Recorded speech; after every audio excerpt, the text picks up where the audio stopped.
Good morning friends. ఈరోజు మనం marriage certificate ఎలా అప్లై చేయాలి, ఎక్కడ చేయాలి, ఎన్ని రోజులకు చేయాలి అనేది తెలుసుకుందాం ఈ షార్ట్ వీడియోలో. కొత్తగా పెళ్ళైన వారు మ్యారేజ్ సర్టిఫికేట్ అప్లై చేసుకోవాలి. అది ఎక్కడ చేసుకోవాలి, ఎలా చేసుకోవాలి, ఎంత సమయంలోపు చేసుకోవాలి అనేది ఈ షార్ట్ వీడియోలో తెలియజేస్తాను. పెళ్ళైన రోజు నుండి 60 రోజుల లోపు మ్యారేజ్ సర్టిఫికేట్కి అప్లై చేసుకోవాలి. 60 రోజులు క్రాస్ అయితే సబ్ రిజిస్టర్ ఆఫీస్లో చేసుకోవాలి. ఎక్కడ పెళ్లి జరిగిందో ఆ పరిధిలోని సచివాలయంలోని పంచాయత్ సెక్రటరీ గారిని కలిసి మ్యారేజ్ సర్టిఫికేట్కి అప్లై చేసుకోవాలి ఫ్రెండ్స్. ఇది గుర్తుపెట్టుకోండి. డిజిటల్ అసిస్టెంట్ గారు మొదటగా మీ అప్లికేషన్ను ఆన్లైన్లో నమోదు చేస్తారు. తర్వాత ఆ అప్లికేషన్ పంచాయత్ సెక్రటరీ లాగిన్కి వెళ్తుంది.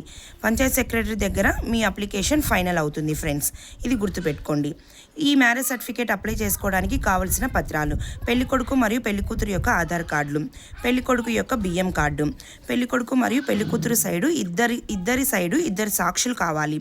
అంటే వారు ఏం రానవసరం లేదు ఫ్రెండ్స్. వారి యొక్క ఆధార్ కార్డులు మరియు వారి యొక్క పాస్పోర్ట్ సైజ్ ఫోటోలు కంపల్సరీ కావాలి.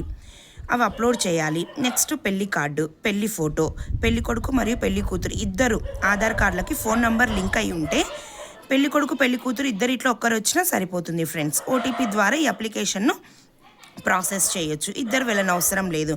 ఒకవేళ ఓటీపీ ఫెయిల్ అయిపోతే తంబ్ అవసరం ఫ్రెండ్స్. తంబ్ అంటే ఇద్దరు రావాల్సి వస్తుంది. ఓకే ఫ్రెండ్స్, ఈ షార్ట్ వీడియో మీకు యూజ్ అవుతే లైక్ చేయండి, సబ్స్క్రైబ్ చేయండి, షేర్ చేయండి. Thank you friends.